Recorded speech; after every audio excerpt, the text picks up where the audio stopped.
Hi everyone, welcome to this week's episode of Lesbian Supper Club. I'm very happy today because the sun is shining again in London and I have on a guest today who I've been wanting to get onto the podcast for a really long time because I think this person is an incredible advocate and representation of the LGBT community, does so much incredible work for the community and is a beautiful voice for the community. And not only that, someone who I feel a really strong safeness towards actually, and thinks a really beautiful person because Char, who I'm about to introduce, actually was someone who was there for me probably more than you actually even realise during one of the darkest times of my life. And it's really funny that you sometimes gravitate towards people who, you know, we've met a few times in person, but we're probably more acquaintances than anything. And I speak a lot about the beautiful friends that I have around me. But actually during this moment in my life, you were someone who really gave me a lot of hope and reinstilled a lot of positivity and kind of a lot of strength to keep walking through a dark time. And that was something that I will actually never forget. I could probably name on one hand people who really impacted me during that time. And I don't think I would have made it through quite in the way I did without some people, and you were definitely one of them. So I'm so happy that today you get to share that light that I experienced with a kind of wider audience. So, Char, please introduce yourself. I can't introduce myself now. I feel all shy. Oh, mate. I feel like that warrants like a hug or something. Like, knee squeeze. Just a little high five. Are you okay now? Yeah, I'm good now. I'm good. I think days can always go from one to the other, and I think that's part of the human experience, is that some days you wake up and you're like, I wake up with a spring in my step, and other days you wake up and you feel flat, and you don't always have a reason for that. Mm-hmm. But I think if I think about back to the person that I was 2 years ago versus the person I am now, I don't recognize her, and for good reason, but I'm also so grateful for that period in my life because actually, despite it being hell at the time, it has genuinely shaped me into who I am now. And I feel so much more connected and understanding of the person that I am and what I want from life, having gone through that difficult time. So in short, yes, much better, much happier. Fantastic news. I'm pleased to hear that. Because I do remember that time and you were really going through like your awakening. And so who am I? Who is she? Who are you? Who is she? I? Who is she? Char. Fun fact, it's short for Charmaine. But like no one calls her that unless I'm in trouble. Like that song, Yeah, Charmaine de la Rosa. Yeah. That is an absolute Banger. banger. Thank you. It's not about me. Oh, it's not about Not that. Would have about been me. a good story, Do you know actually. what I Is mean? that before you realised you're a big fat lesbian, you were the Charmaine. I was the Charmaine de la Rosa. But no, not Spanish, don't have green eyes, not 5'5". Oh, true. Actually, didn't So, quite think do you about know what I mean? that. Also, not 14 years old Anymore. But at the time, at the time. I don't want to expose your age, but at the time of release, No, don't expose my age.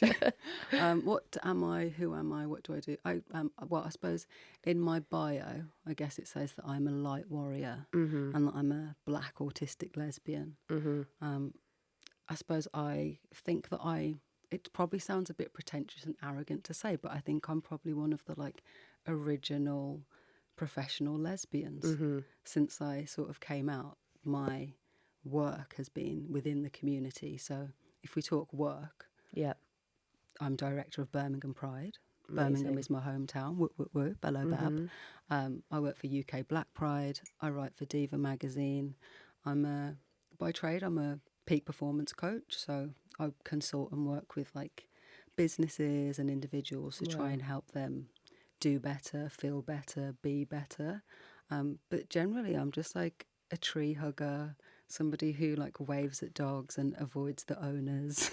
Me, hard me. Big time. Yeah. And just like trying to leave people better than I found them. I had like such a weird experience growing up in like a small town and trying to come out and feeling like a weirdo because of my autism, my ADHD and my dyspraxia.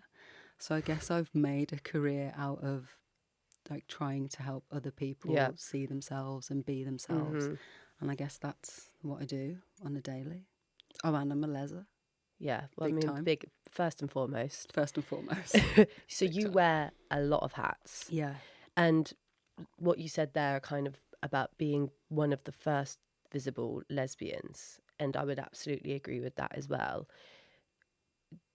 How long then have you kind of been speaking out about your queerness and advocating for queerness and equality? And I think, you know, you said there, I'm black, autistic, and I'm a lesbian, and that's three pretty tough labels to wear. And although it's, I'm sure, shaped you, and that I know from knowing the person that you are and seeing and watching you, that I wouldn't necessarily say it's something that you struggle with now. I think it's something that you would probably say is a beautiful representation of who you are, but maybe that wasn't always the case. And so how long have you kind of been speaking out in this world about these things, and what has that journey looked like for you?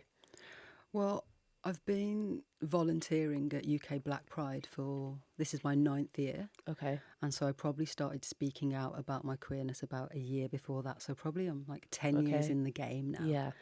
And it was all because I saw a Facebook post from Lady Phil talking about UK Black Pride. And before that, I didn't like realise that you could be black and queer. Yeah. I guess I'd seen like growing up in the 90s, I saw like R.I.P., like Lily Savage and like Graham Norton, and they were the only sort of gay people, and they were like white gay men. Yes. Yeah. Like there was Bad Girls on TV, so there was like a little bit of lesbian representation, but not ones that looked like me. Yeah. And so when I guess, accepted that it was okay to be all of the things that I am, I really wanted to help other people see that they could also be that. And honestly, if it wasn't for Lady Phil being like a African black lesbian who's an activist, I absolutely wouldn't be who I am. And so I think I'm really into the idea of being able to pay it forward. Yeah. Yeah. And it's like she paid it forward to me. Yeah. And I've always wanted to pay it forward to other people. Because you can't, like, I could hide my lesbian identity if I wanted to. I could sort of play it straight. Yeah. And for the most part of growing up, I was quite good at, like, playing neurotypical and people not being able to see that I'm autistic. Yeah. But I can't take my skin off. Yeah. Like you look at me and you're like, oh, brown. Yeah. So I really wanted to find a way that all of those things that made me feel less and made me feel othered could actually be something that I could celebrate and talk about. And it hasn't been like, oh, I just woke up one day and I just felt comfortable. It's been like a compounding of unlearning all of these like ridiculous narratives that I had about myself and what I had about womanhood and what I had about queerness. Like growing up in Birmingham and like, you know, in the early 2000s going out on the scene, nobody dated women of colour. And it was really normalised for me to like try and chat somebody up and then be like, oh no, sorry, I don't date black girls. Wow, they'd actually just straight up be like, fucking hell. And I just thought that was quite normal, to the point where like I'm ashamed to say it, like that became my narrative as well. I started being like, well, I don't date black girls. Wow, okay. And so like I had to really unlearn that like internalised homophobia, that internalised You actually racism. turned on yourself. Yeah, because that was what was just societally normalised for me. And I thought, in order to fit in, these are things that you like, these are things that you do, this is how you show up. So my journey has been like, you know, people talk about learning this and learning that. I guess my journey has been like unlearning this and unlearning that, and like stripping all of these layers. And I just have to thank like A-Marie and Rihanna, because I like as soon as Rihanna Umbrella came out, it was like, oh, brown women are moment. Like, okay, we can date brown women now. They're not like a group. I that remember we should that music video very well. I'd probably say 2% of those views are mine. 100. Like, 2 are mine as well. So we're just like, So we're making up 4%. 4%. We should be taking commission. Look at us yeah. doing quick maths. I mean, it's only 2 and 2, but still, I'm taking that. Maths is not my forte, actually, Same. so I'll take it. Same. But yeah, being able to sort of embrace myself really sort of pushed me to want to help other people do that as well. And, you know, learning to be a life coach. I started off as a life coach, but then I realised the industry was really like insidious and horrible, and I was like, I don't want to be there. Yeah, I find that whole scene ironic, actually, Horrible. which is change your life in 24 days with me. Yeah, like, babe, follow my stop. 7 book guide. I'm going to go online and do a webinar and change your life. Stop it. Yeah, and then sell you something that costs £6 million. Yeah. Disgusting. I've been seeing a lot of that recently, actually. Yeah. So since I distanced myself from that sort of world and really started to figure out, like, well, where are the spaces where I can actually make a difference? Who are the people who I can actually help? And like, one of my mantras is, who can I help today? How can I help them? Yeah. And I guess the universe, because, you know, I'm a woo-woo babe. Oh, 100%. The Me too, universe with you. answers that question for me every day. Yeah. There's always something to do or someone to help or just a way to show up. And did that even answer your No, question? absolutely. And I think you said something interesting then around giving back. Do you think that the two things are synonymous, though, that actually from doing this you have become, because I definitely find this with this podcast, is that advocating for others makes me feel more myself and able to accept more of the things for myself by fighting for them for other people. Yeah. So, for example, I would say that I've always had basically a good relationship with accepting my queerness. But since doing this podcast, I feel even more strength in it, even more love towards it, even more at home with myself, because I like to be able to and want to be able to provide that feeling of home and safeness within my audience as well. And then actually thinking about, like you say, thinking about kind of the little man, I always say, or like the little woman, the people that don't have the privilege that we are actually talking about right now, which is being out and being visible, that drives me to want to do it more. And whilst when I do it more, it gives me that inner reflection more about myself and accepting myself. Yeah, it's like, I feel like it's a form of growth and it's a form of healing, and being able to advocate for yourself is really hard. And when you get there, I think it's important to use that privilege that you have to advocate for others. It's almost like, what was the point of you doing all this growth and becoming the version of yourself? I hate like the best version of yourself, but I guess what I like to say is your favourite version of yourself. Yeah. What would the point of being your favourite self if you weren't going to enable others to experience that as well? Absolutely. It just becomes like selfish and insidious and ego-led. And I think that is a trap that some people who are in a public queer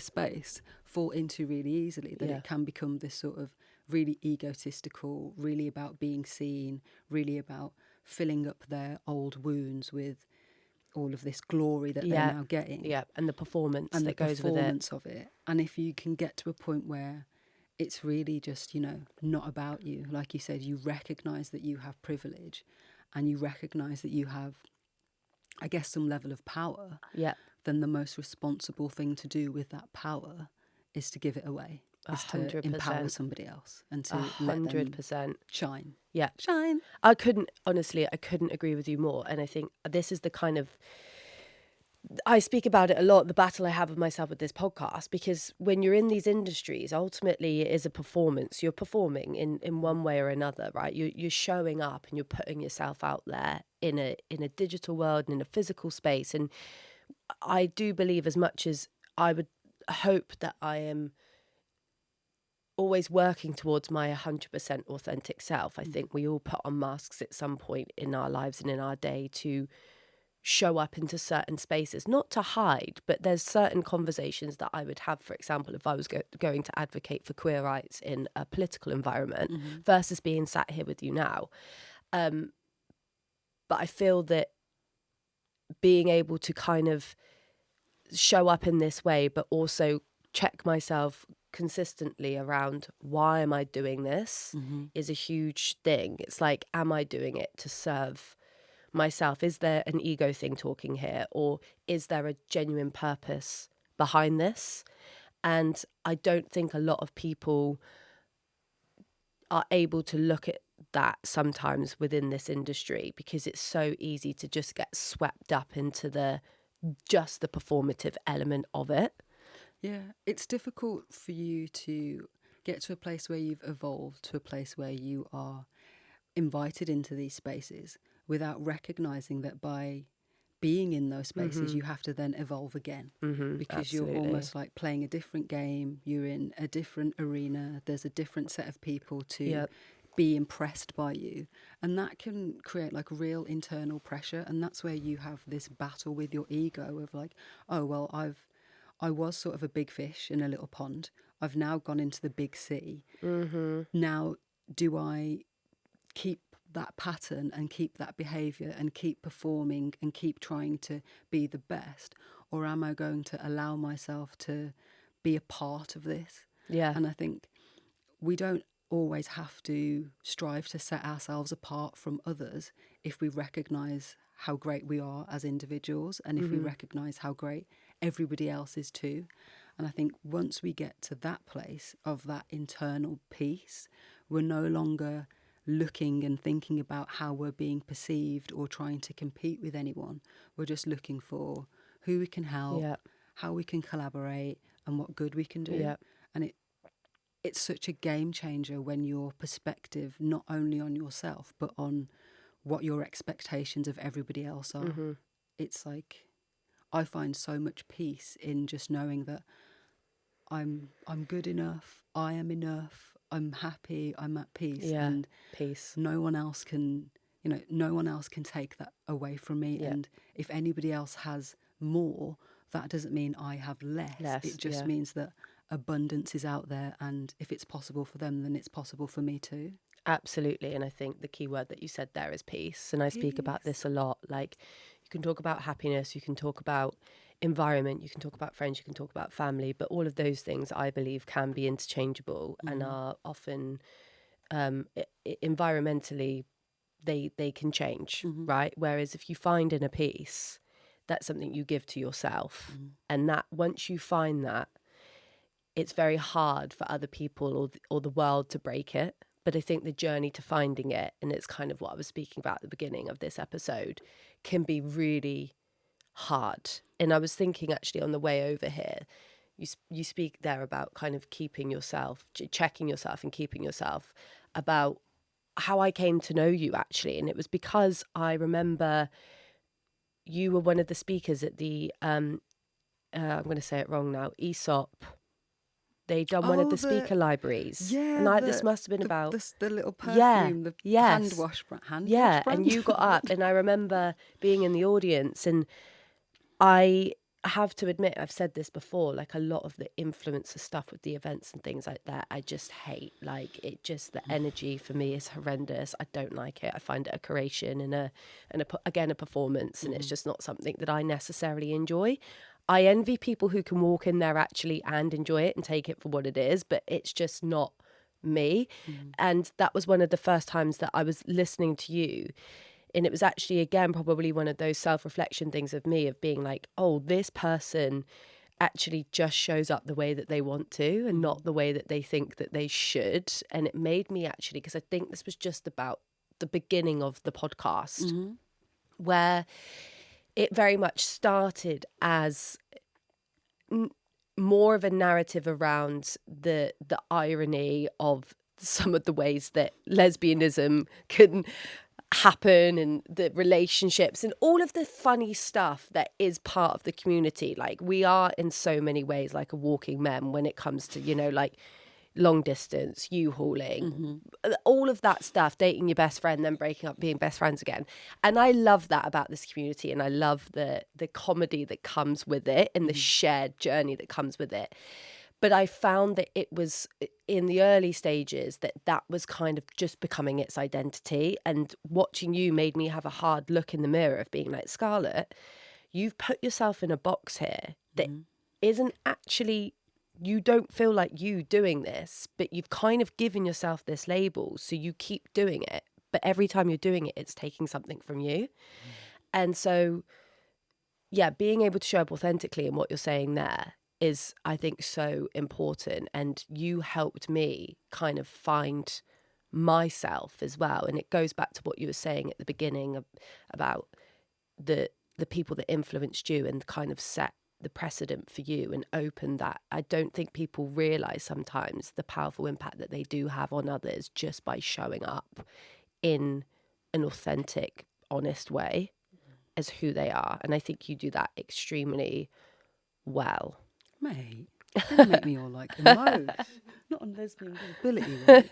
Yeah, talking of Lesbian Visibility Week, actually, explain to me what that means for you.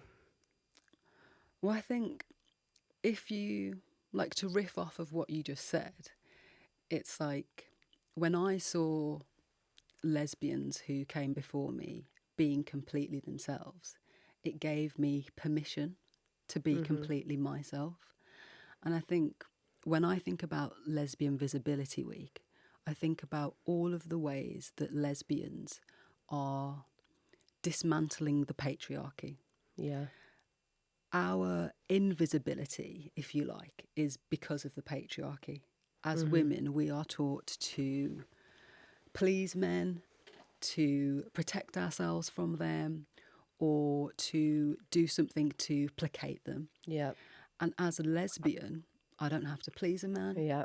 I'm in some aspects less at risk from men, so I don't have to protect myself from them. And I don't have to do anything to give them pleasure because I don't need anything from them. Yeah. And I'm not a man hater. I love men. I've got like lots of best friends who I are hate men that we always have to say that. Do you know what I mean? Just to let everyone know. I know, but I hate how we have to say that We have because to make actually, sure. do you know what? In this, not even in this day and age, but historically, if we were, we'd have every right to be. But we're and actually I don't the want opposite. Like historically, 100%. lesbians have been the ones to support men the most. Yes, like, yeah. all through the But I AIDS don't crisis, like that etc. narrative that because if you wanted to be a man-hating lesbian, they've given us every reason to be. Oh yeah, especially even as a now. woman, right? Especially now with the recent publication that's just come out, like Disgusting. disgraceful. But yeah, I absolutely agree with what you say around how actually incredible and special it is that we exist in a world that is so uncentered around men and how incredible that is. It's like my favourite Bob Marley lyric is "Emancipate yourself from mental slavery." And as a lesbian, I feel like that is complete emancipation from the mental slavery of the patriarchy. And the saying like men do rule the world. You know, straight, white, cis, privileged men especially rule the world. Absolutely. And as a fucking black autistic lesbian, my existence is disruptive. Yeah. I am a disruptor just by existing. Just by actually existing. Even though you're probably one of the most peaceful people in the world, you're just causing chaos. Fine. So when I think about lesbian visibility and what it really means to me is like true liberation. Yeah, and I agree. True freedom. And I want every little girl who questions her sexuality or starts hitting that age and realising, like, I remember, and I have permission to use his name, but like every girl in school fancied Tom McChrystal. And I was so like, why do I... All I could think about Tom McChrystal was that he's really good at football. Yeah. You could appreciate him, but you couldn't get it. But I couldn't get it. And I really thought something was wrong with me. And it took me such a long time to know what was right with me and to understand that, oh, I'm a lesbian. Yeah. And that's why I'm not seeing in this boy what everyone else was seeing. And I want every little girl who has that, you know, their own Tom McChrystal moment. Yeah. I want them to have that sooner. I don't want them to sit in their bedroom and write in their diary. Yeah. You know, I used to write in my diary, you know, what is wrong with me? How can I change? Like, what can I do to be like other girls? And, you know, being like the other girls is like, if I had grown up to be like the other girls, I absolutely would not be me. I would have done such a disservice to who I Oh, my I potential. couldn't agree more with you. So yeah, I think lesbian visibility is, it is for those who came before us to celebrate what they have done. But I think for me, it's really about the next generation who are being out, who are being vocal, who are being disruptors. Yeah. It's about giving them the tools that they need to really go for it. I would say, like, that saying about, like, they walked so we could run. Yeah.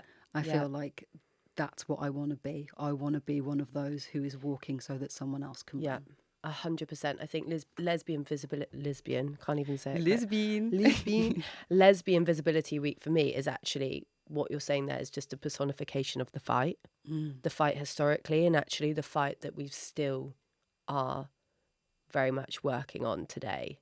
Because, as you say, some people walked so we could run, but now we're walking so other people can run again. Because as much as the world has progressed in so many ways, I also think it's winding back in so many as well. Yeah, it's progressed and digressed. Yes, and the sad thing is that the experience you speak about there in school, I had a similar one. And I do think in so many ways, hopefully a lot less young girls will have that experience because people like yourself are showing up and giving that voice, and because media and the internet and things like that do offer beautiful spaces for people to explore and understand themselves and see people outside of their little towns or their little villages that do feel or look or act or they can resonate with more, which is amazing. But alongside that, we've also now got laws coming in every single day, stripping away our rights that we've spent years on. So I think Lesbian Visibility Week for me is not about just the historical fight, but actually the one that we've got now, and sadly the one that we're probably going to inevitably have for the future as well. And I think it's nice and such an incredible thing that we can take this time to actually come together and have these conversations as lesbians in the media spaces who talk about such things, to re-evoke that conversation and that situation around not only is it about how far we've come, but actually it is just about how far we still have to go. And we can only do that by having strength together as well. And that's what I love about Lesbian Supper Club is the beautiful community that we've created from this podcast. Yeah, it looks vibey. Every time I see the pictures on socials of pub night, I'm Yeah. like, vibe. I mean, it's chaos. Don't get pub night's chaos. Wine night, less so. And there is chaotic elements to it. But actually, what is always so beautiful about it is the conversations that we have there. Like, I've had an incredible girl come up to me who lived in a tiny little village in Egypt and was brought up by a single mother. And she, like, there was literally 5 girls, I think, or 5 students in the classroom, and she knew she was a lesbian from a really young age. And now she lives over here in London and she was talking to me about a friend of hers in Egypt who was also gay, outwardly gay to her, I think, specifically, but then now is married to a man, and very much is the dialogue of like, no, I'm happy now, I'm married to a man. And she's, having to grapple with, like, not losing people, I suppose, but having to watch people that she really loves and cares about put themselves in a box because of fear. And yeah, I just think that the community that LSE brings and the stories that I have heard, and also the connections and friendships that have been made there, is honestly incredible. And I never ever thought that would be the case from setting up this podcast, but I'm so happy that it is the case and is one of the biggest kind of pillars of LSE existing. Well done, Bab. Thank you. I don't quite know how we've done it, but somehow we've done it. Well, it was obviously needed. And I think that's the thing, right? Yeah, it's like if you build something that is in demand, people will come. Yeah. And I think you don't often recognise how much something is needed until you build it and people start showing up. Yeah.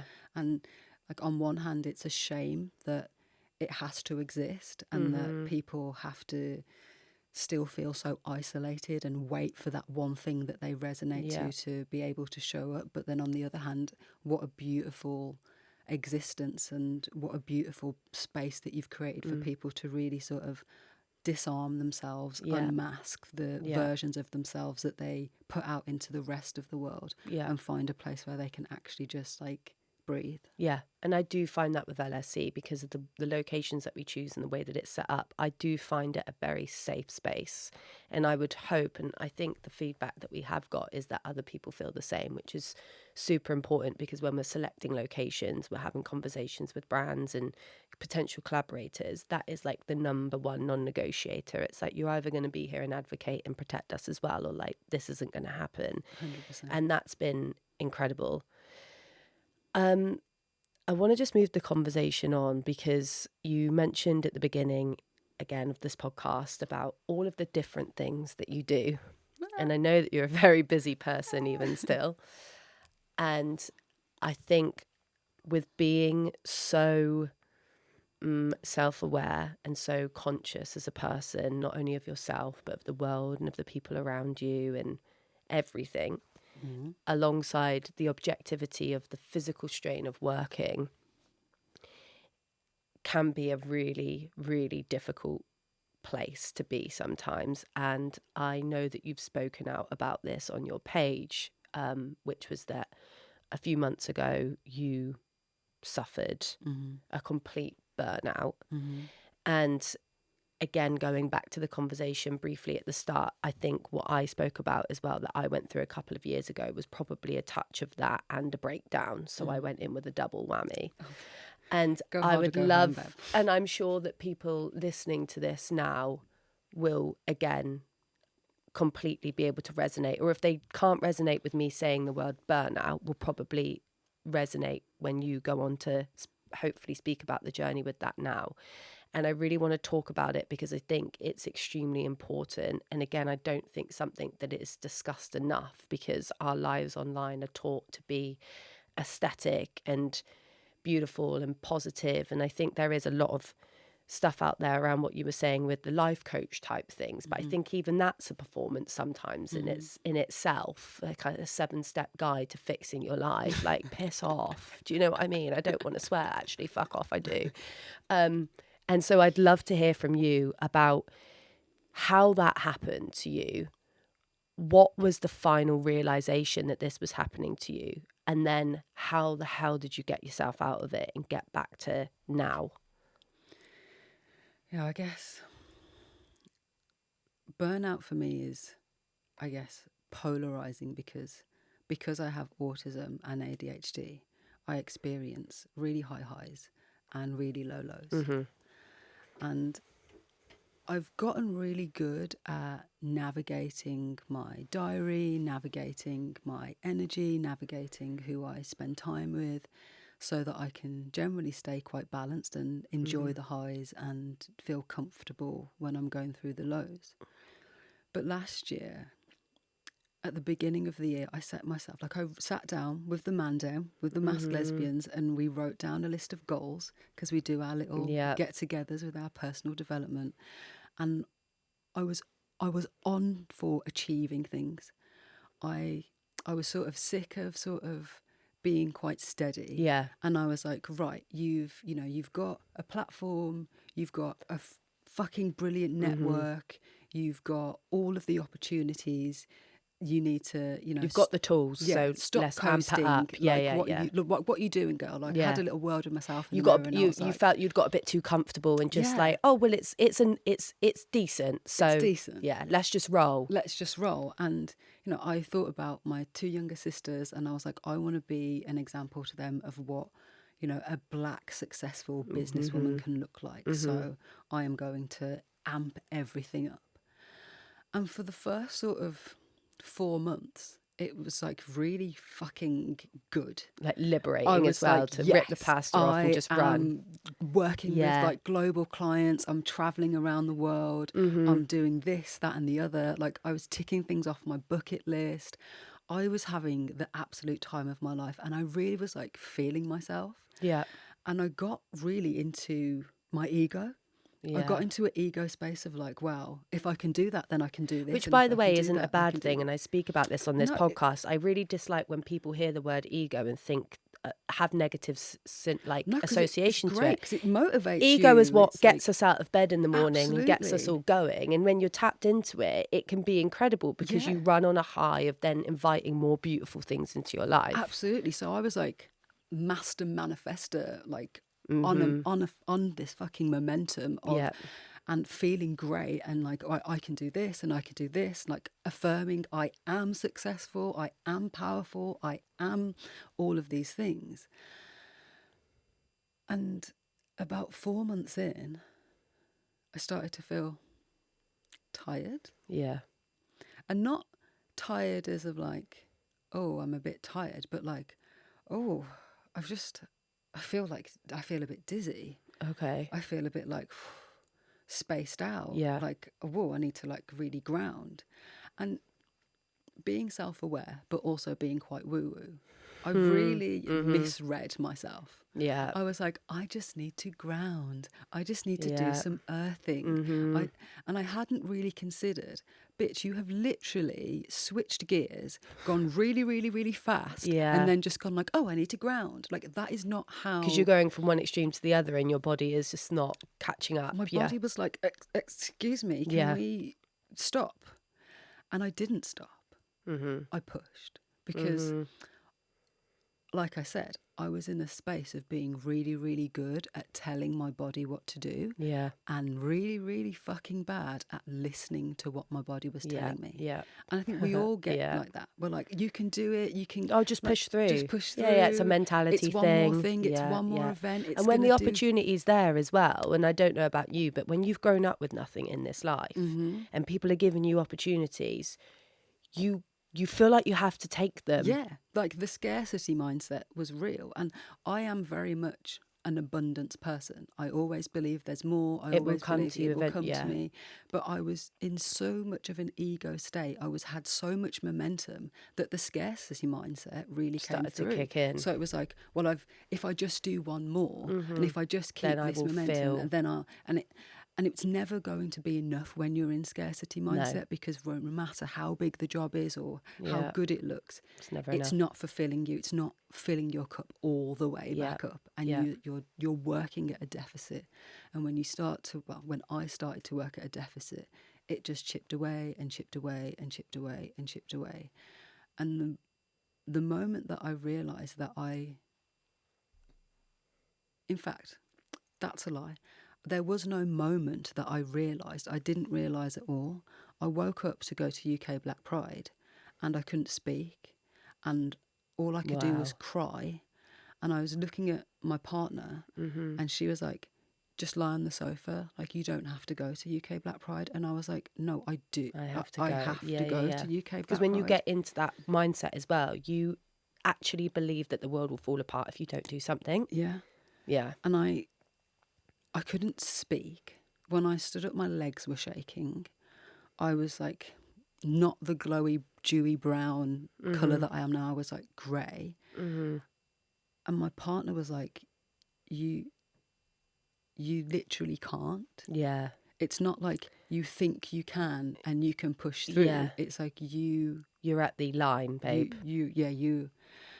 You're having a breakdown. You're having a burnout, and you are, I think in the autism world, we either go like meltdown, which is sort of like high emotion, like feeling oversensory, and like it can be like a verbal outpour, or we go shut down, and it's like can't interact with the world anymore.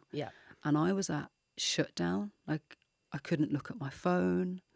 I couldn't deal with the microwave pinging. I could hear every buzz of electricity in the house. And I really thought to myself, am I going to come out of this?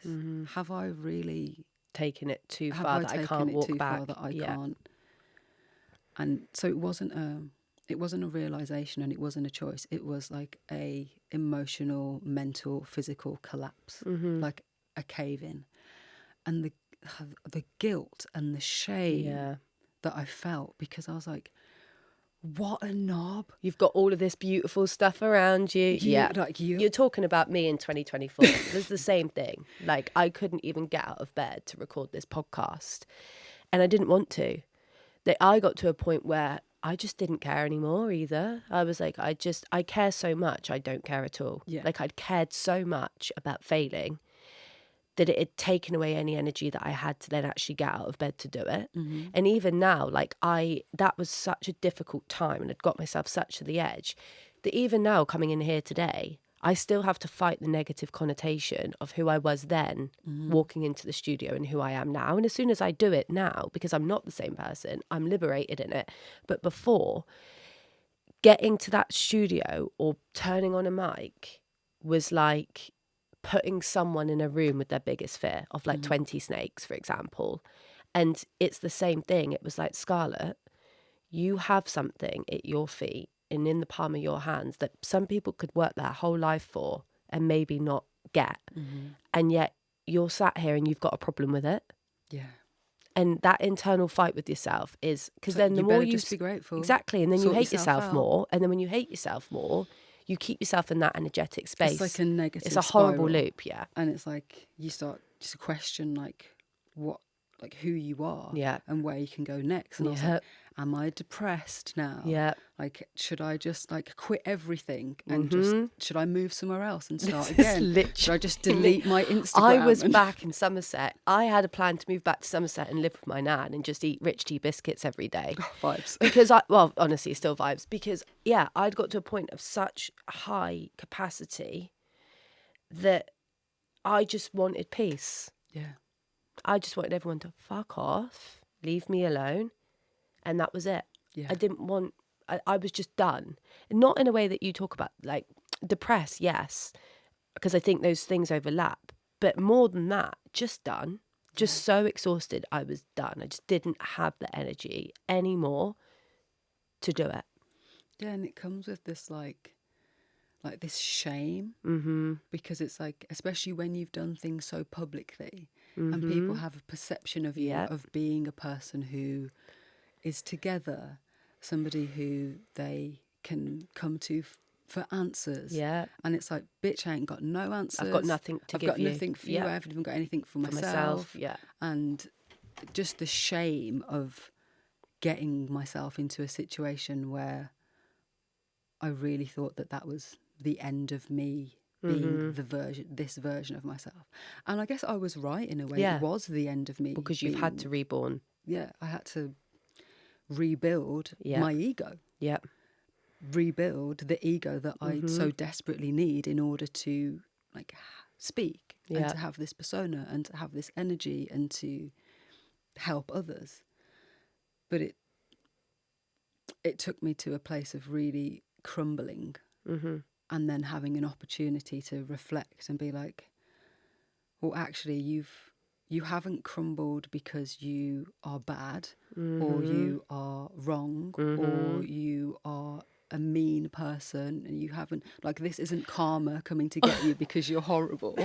Sorry, I'm laughing because I feel like we've literally had the same experience, because when I tell you, I spent about 6 months genuinely thinking that like the devil was going to just take, like, I had like, honestly, that I was like such a disgusting, awful, horrible person, that everything that I felt and that was happening to me, I absolutely deserved, and that like this was just my destiny. Yeah. And it was like a felt the form of same. spiritual psychosis. We'll get into the spirituality actually, because I think it's such a beautiful and important thing. But in that way, it was like I had done so much inner reflection amongst all of this happening as well, that it only would take one person to say something even semi-negative, and I would be on a spiral that, oh, well, my life's just over. Yeah. Like, I'm just like This is yeah, it for me. Armageddon's come for me. R.I.P. me. And this is me now. Like, Scarlett's gone. Like, I will just never become back to the person that I was or that I thought of myself as. And when you have such a strong perception of who you are, like who you are to yourself and who you are to others and what you represent, and that is sort of shatters, it's terrifying.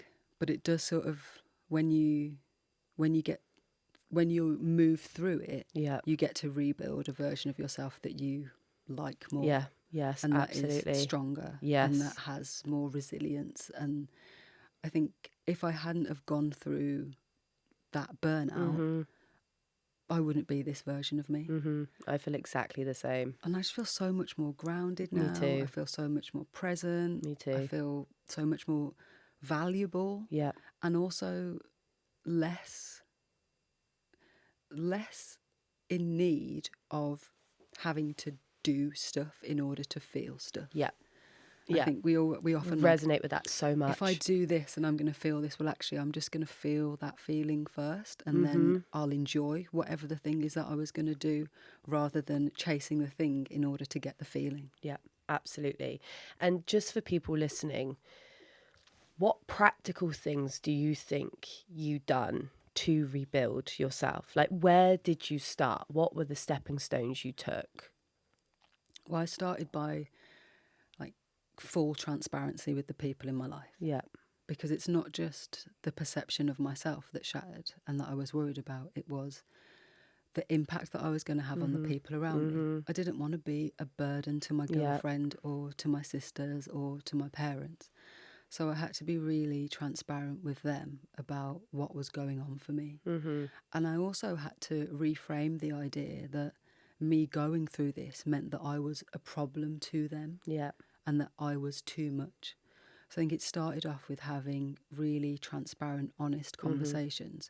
And what that allowed them to do was then to support me in a way that I didn't know that I needed before. And hadn't received before, and to just be really cared for and protected. Yeah. I think people will show up for you if you give them an opportunity to. And so I, have such a great privilege of having people in my life who really love and respect and care for me. So I had to start with, real, me and my girlfriend, we call it radical honesty. Yeah. So radical honesty. And then trying to get back to the things that I know bring, I guess if I call it the essence of me, joy. That feels like you. That really feels like you. Yeah. And that could be I love to doodle. Yeah. And I never made time to be creative anymore because I always had a personal development book to read or a person to meet or something to do. And it was a purpose-led thing. Yeah, but it even if you enjoyed it, it was a purpose-led activity. It was transactional. It was I'm going to do this in order to get this or to get to here. And so just finding ways to exert that need for creativity. Yeah. Doodling, writing. I love poetry. So just giving myself an opportunity to write, not for the magazine or not for somebody else to read or perceive, just what came up for me and what I was feeling. Just, a moment to switch off and just enjoy the presence of doing something that you felt grounded you. That I felt grounded me. Yeah. I'm big into meditation. So I love being outside in nature, hugging trees, feeling up leaves, taking my shoes off, being in nature and just really trying to connect to a higher self. And I know people, they find it difficult when you talk about higher self because they're like, well, what does higher self mean? And it's really hard to explain, but there's almost like a vibration that you feel within you. Yeah. And you feel. If you do it, Yeah. Yeah. And it's a feeling of peace. Yeah.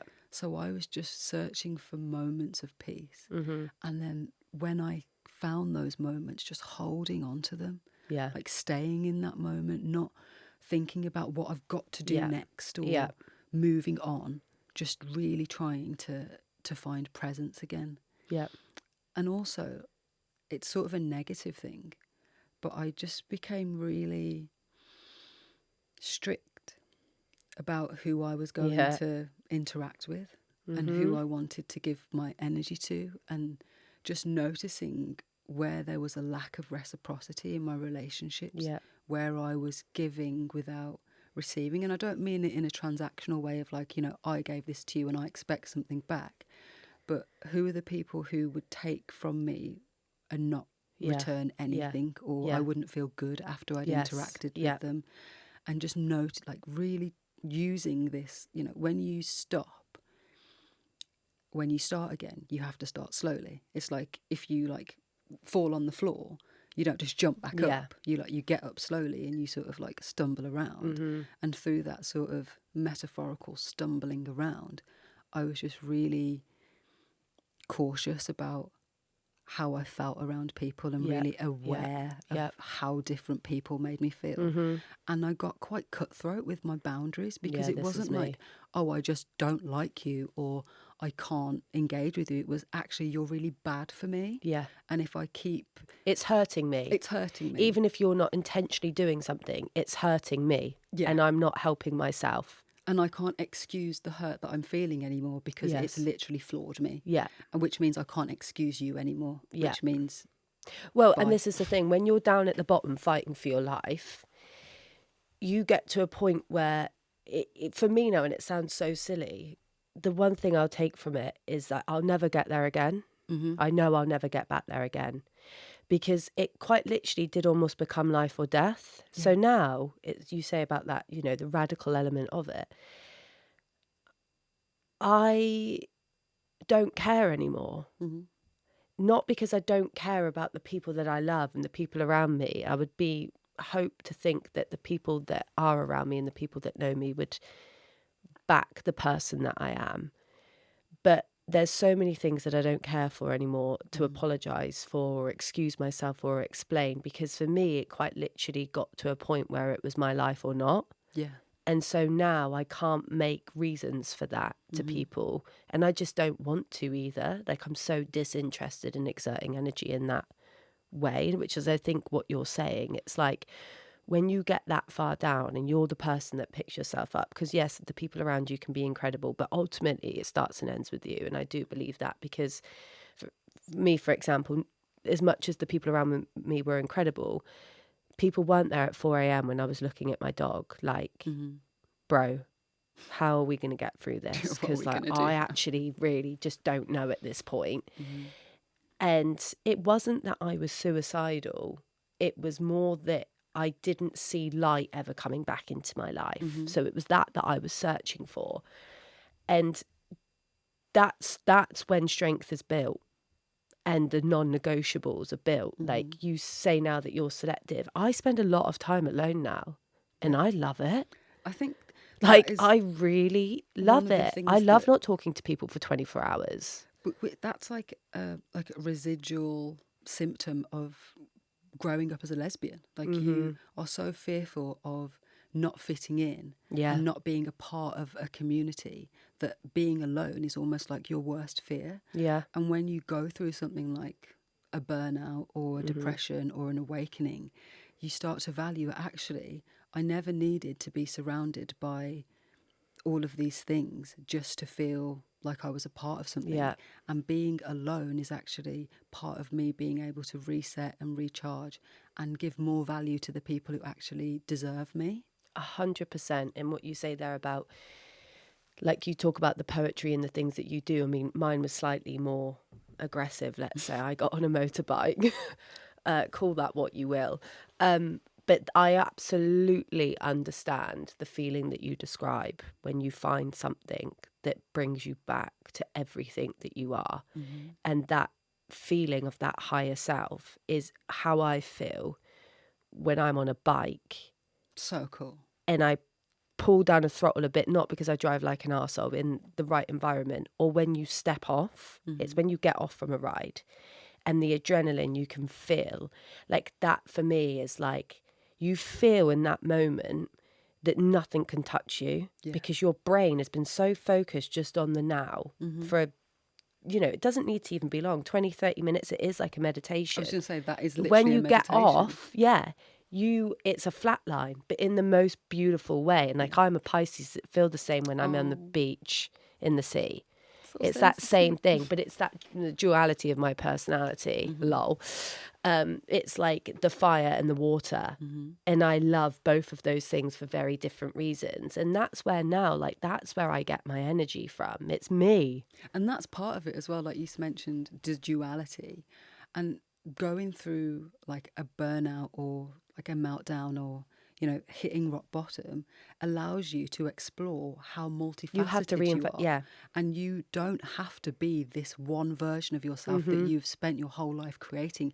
You get to be fucking multifaceted. Yep. You get to be And that was my silly problem as and well. fun and professional and not, and you get to be all of the things. You don't have to define yourself as this one character that you've created. You get to be, and that's what was so hard for me, because I felt so scared of judgment from other people that I was no longer the person that ticked the boxes of that moment in time. So I was like, well, people are going to think I'm a fake. People are going to think I'm a farce. People are going to think I'm a liar. People are going to think that I was lying then or I'm lying now. And now actually no.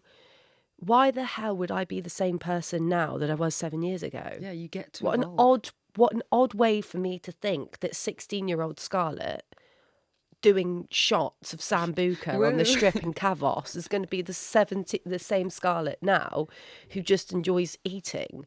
Like, we're not the same, and that's fine. Like, no one wants to see me doing a shot on a Kavos strip anymore, and no one's going to want to see 50. Well, maybe they would want to see 50-year-old me do it, but you know what I mean? Like, how silly of me to think that I had to be the same.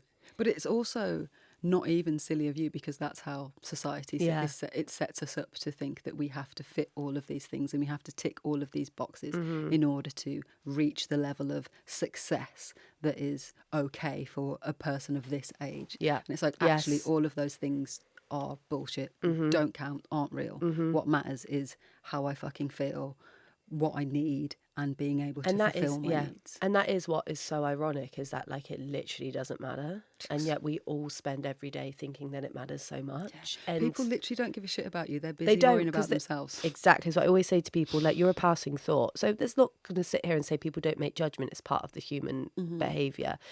But you're one of, like, 1 million thoughts per day. Like, how silly of us to think that we are going to be the centre of other people's universes, because we're only ever the centre of our own, and that's all that it should be.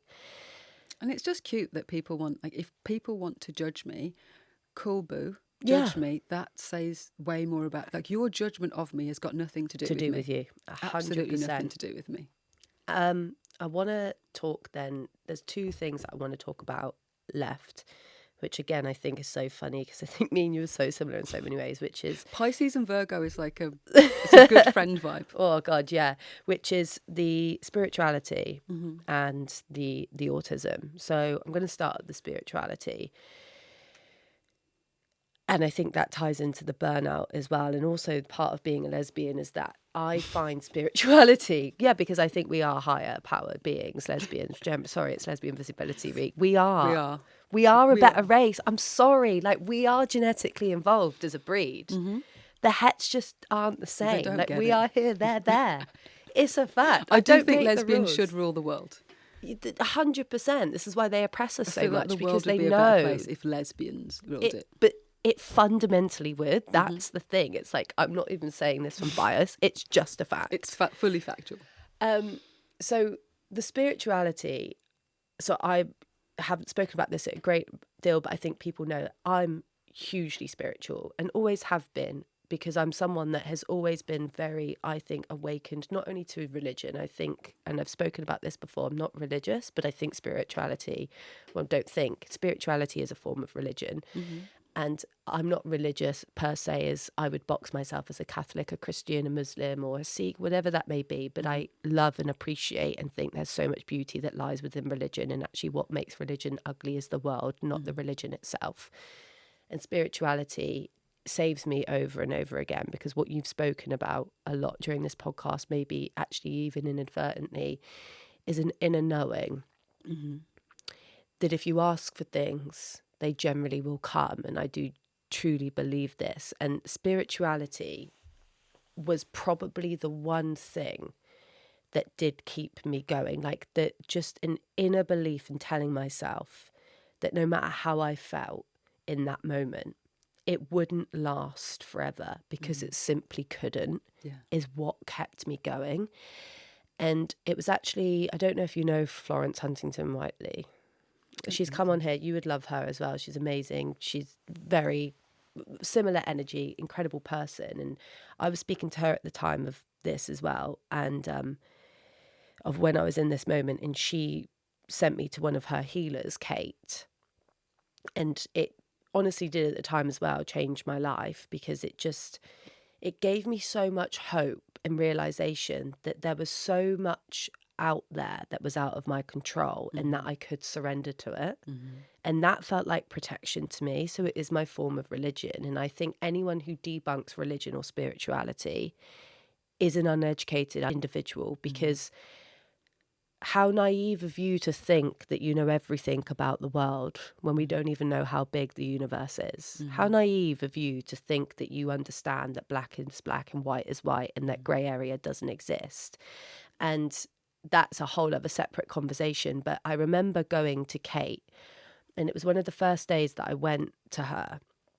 And she said to me, your spirit animal is a fox. Oh, cute. So always look, whenever you're in doubt, look for a fox. And the next day I woke up in my bedroom feeling the same that I'd felt probably for 8 months, which was just a mix of complete desperation and also nothingness. And I looked out of my window, and there was a fox sleeping on the neighbour's roof next door, basking in the sun and looking directly at me. And that was the first time in a long time that I truly knew that eventually it would be okay. It was just, I can't explain what it was, but it was almost like, it was like a voice that someone was like, you're going to be all right. And for the months following that, one day I was driving to Kate's actually to go for another session. And I was crying in the car again, begging, like, I need something. And I looked up, and there was a massive mural of a fox to the left-hand side in the car.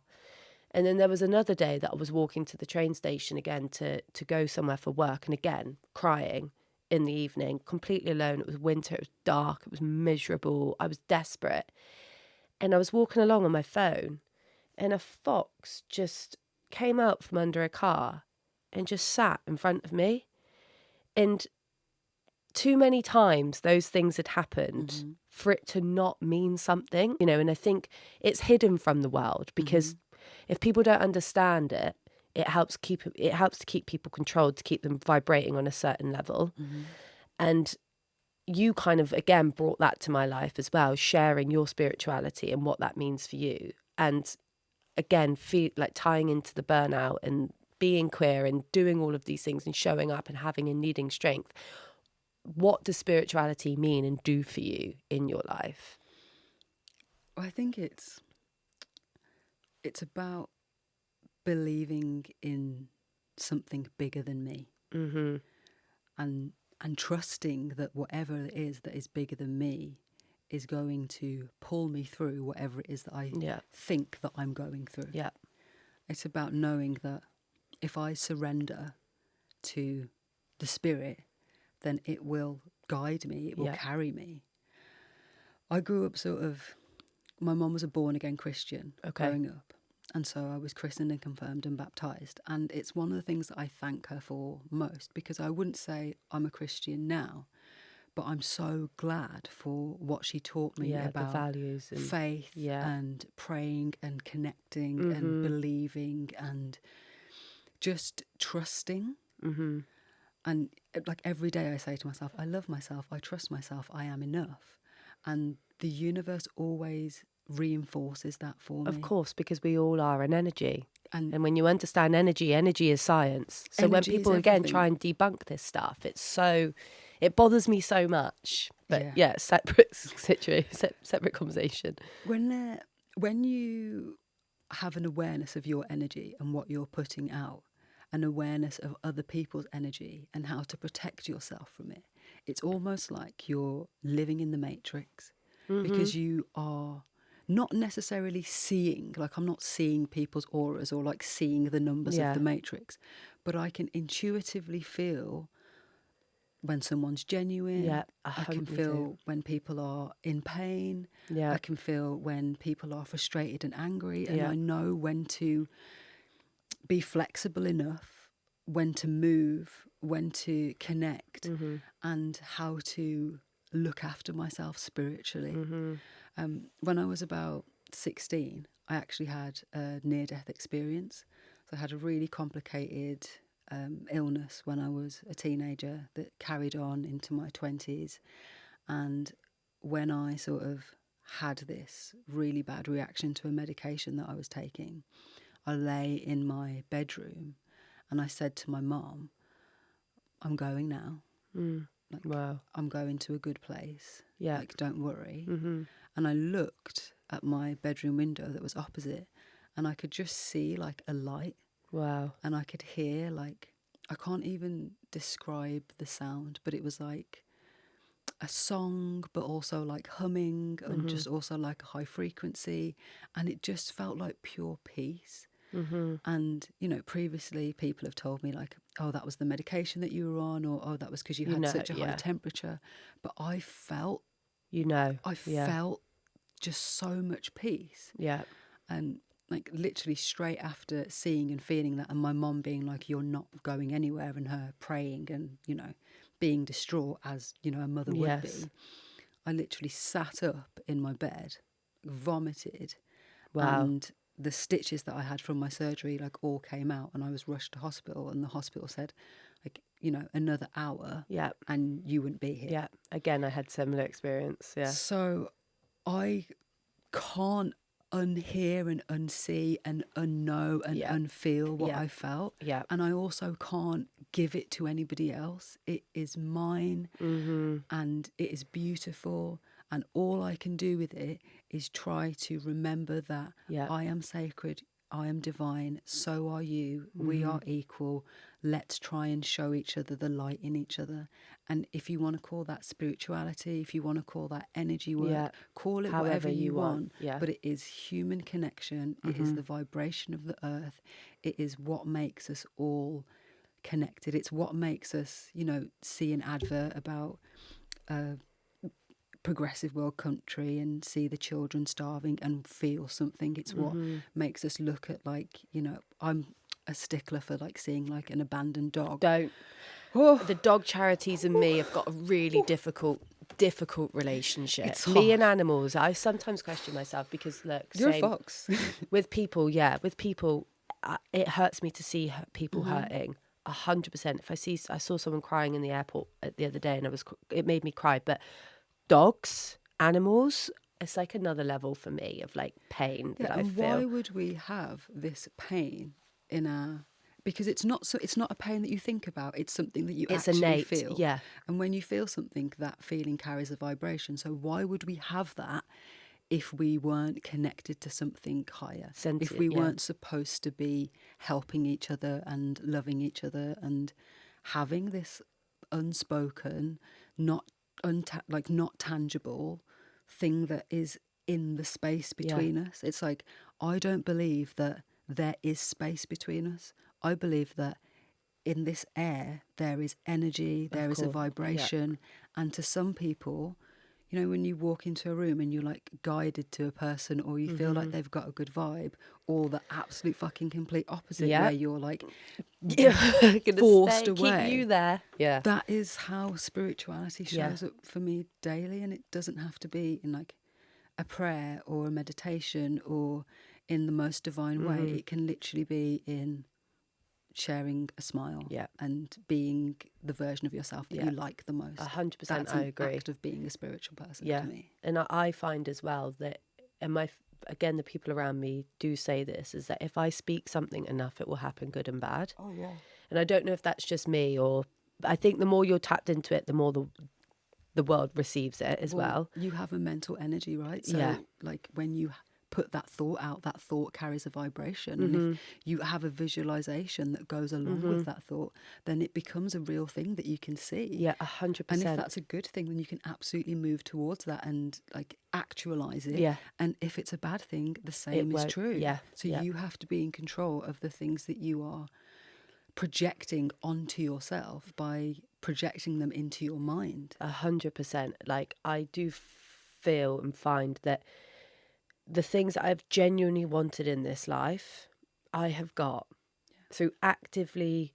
I'm not going to sit here and say I've not worked for it as well and done all the necessary living being things. I don't, for people who are going to be listening to this being like, oh, of course.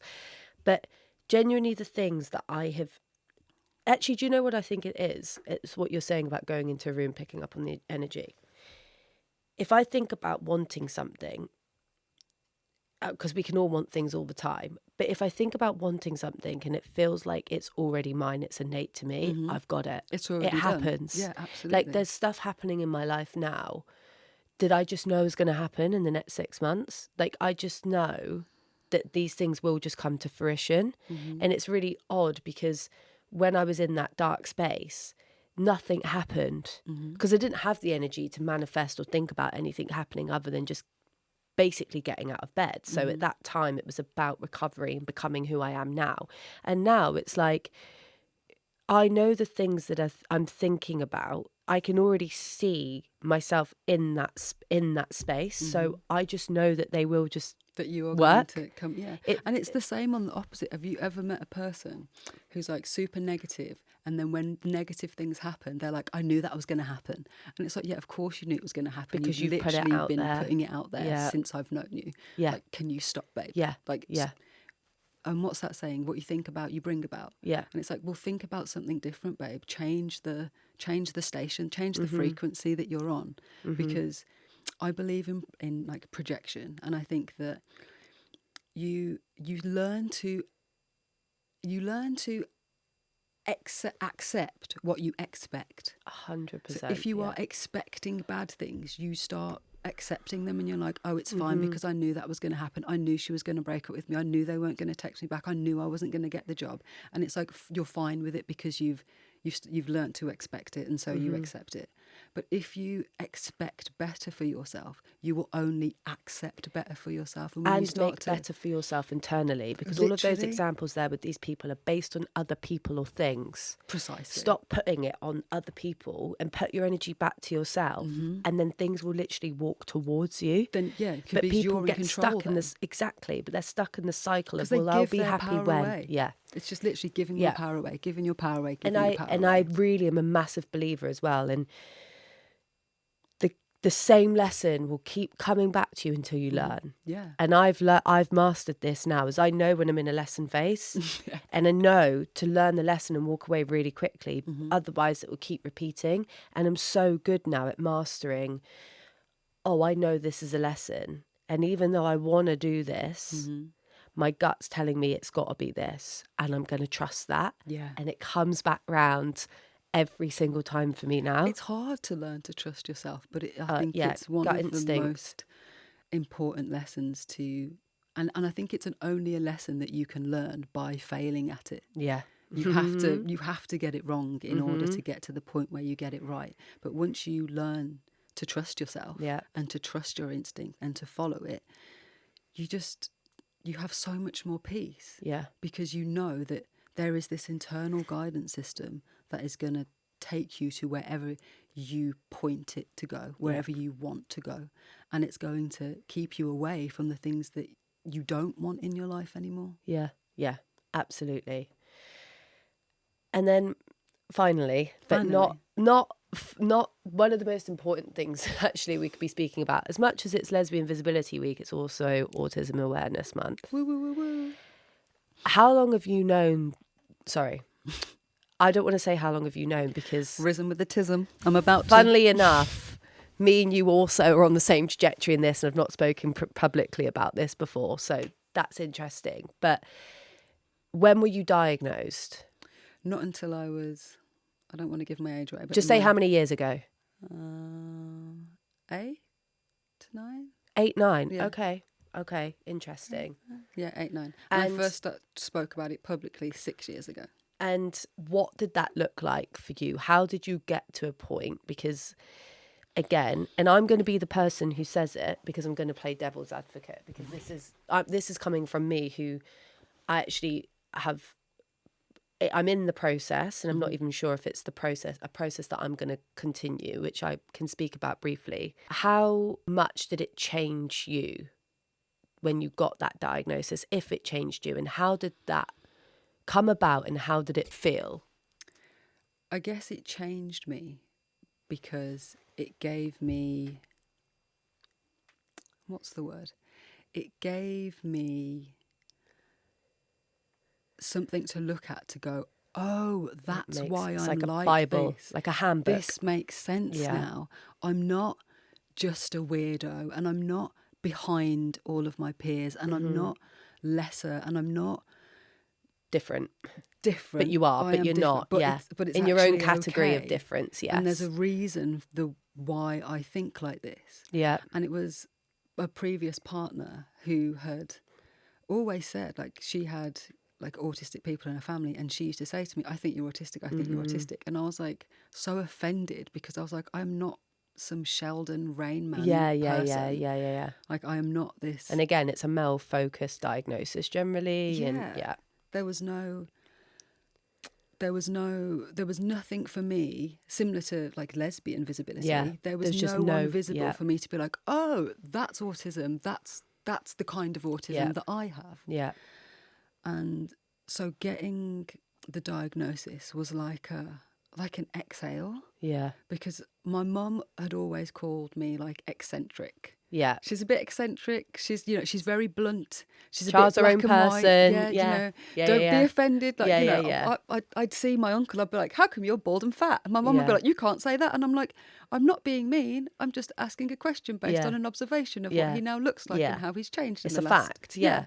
I can't lie to you. It's a fact. it wasn't, and things like in relationships where I'd always want to know from my partner like what the plan was for the day, and they'd be like, "Why And if do you the need timing was off, it's like, why do you need to know what my plan is?" Like, and I'm like, well, it's not about knowing where you are or what you're doing. It's just I want to know what the plan is, Yeah. so I can sort of figure out, understand how my day's gonna- how my yeah, day 'cause it's fits giving me around your facts. day. Yeah. It's giving me facts, and all the things that I had an ex-partner who was like, "Oh, you're fake," because I'd be out in public and I would mask, and then I would come home and be like, I can't be that version of myself that I was And you out just shut there, down. and I'm Yeah. shutting down. And I'd be like, well, am I fake? Like, Yeah. am I just performing Char? And actually I'm this like disgusting, lazy waste of space who's just performing for the world. And then also performing into the label as well. yeah, Because then sometimes when you read the label, you're like, well, am I now actually doing that more because someone's just told me it's part of this label? part of And this. yeah. And so it was really difficult to navigate, but I read some incredible books, and I looked at a woman. What was her name? I'll send it to you, Sarah something, but I'll get it for you so you can link her YouTube. But she was a late diagnosed woman with autism who was married to an autistic guy, had autistic kids, and never knew that she was also Wow. autistic. And she Because it could literally look so wrote the different. fucking Yeah. book on autism. Wow. And she talked about girls with autism, rather than being like little collectors, they were little psychologists. Yeah. And they would study people, and they would study environments, and they would learn to mask and to mirror other people. And Which is when I also a learnt that, I was like, superpower. duh. Yeah. Because I know that I can, and this is then when I'm like, well, I'm a manipulative narcissist.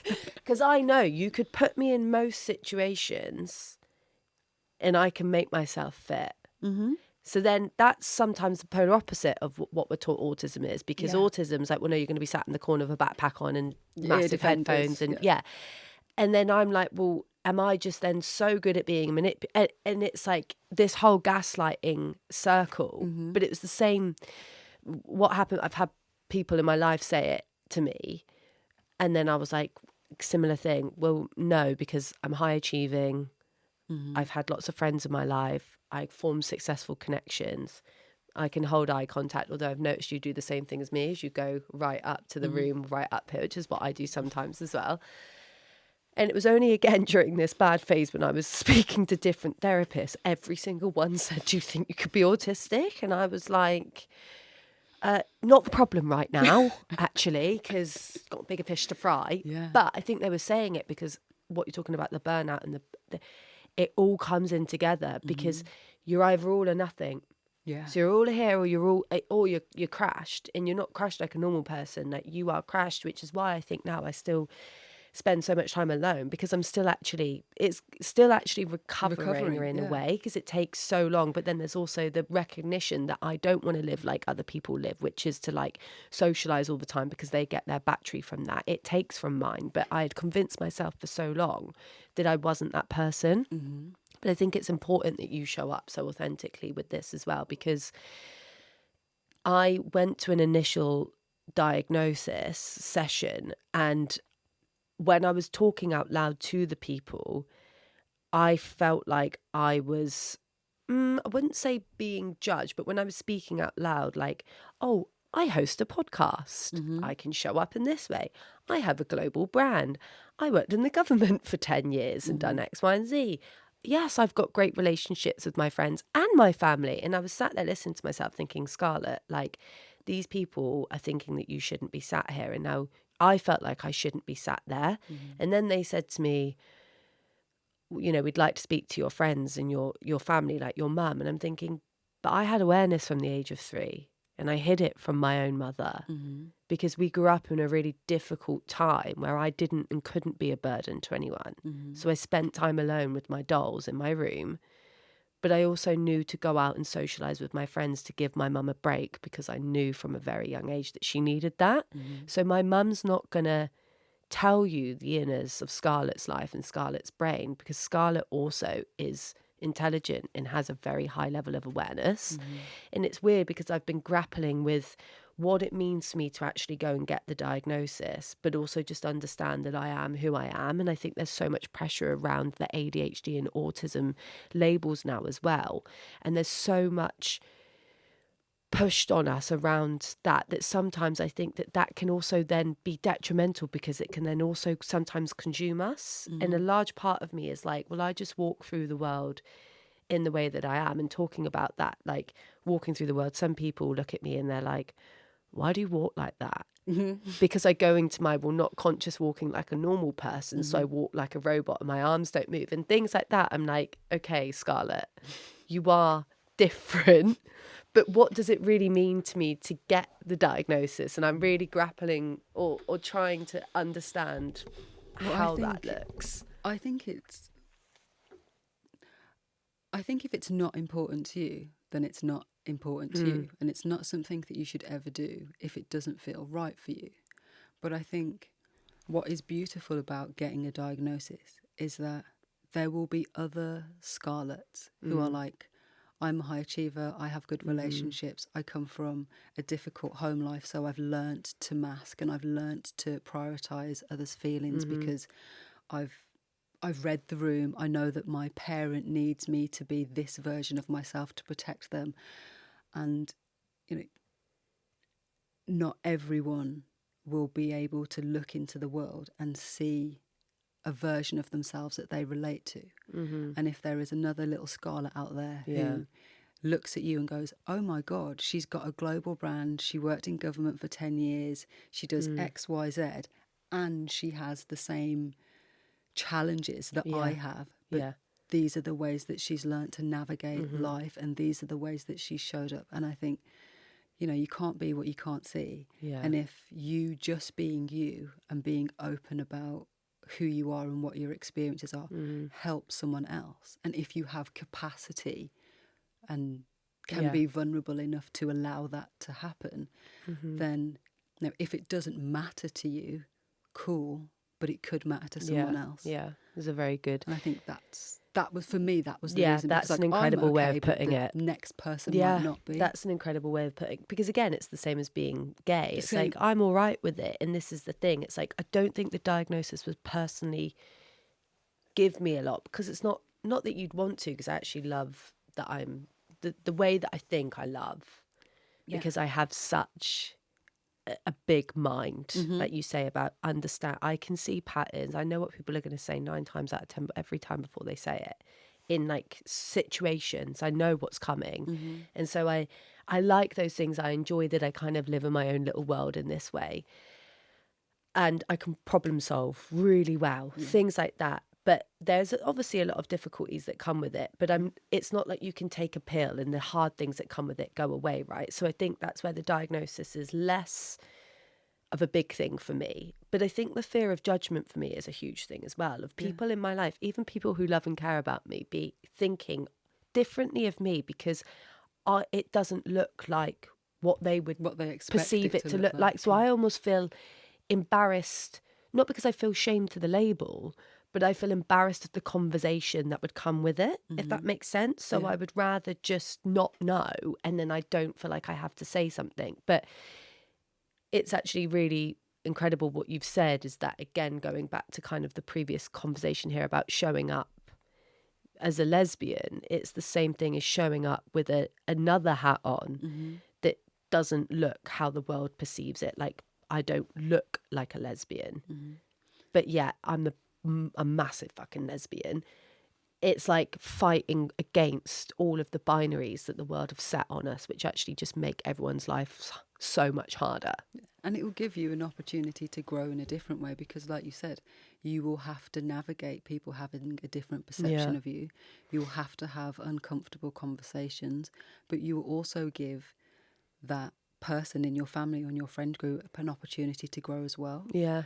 And for the other young people in your family, because I think it's definitely a genetics thing, there are going to be other people who are like, oh, well, don't worry about so-and-so getting a diagnosis because Scarlett has Scarlett, that and she's been able to overcome this and Scarlett can help and support them. I've got my Auntie Char bracelet on that my niece made for me, and she's definitely like a little crazy spectrumer. Yeah. But she doesn't present in the ways that you, like, you know, would normally expect. Yeah. But I see so much of myself in her, and it's like, oh, Millie, she's 6 now, but when you're 11 and when you're going to secondary school, I've got you.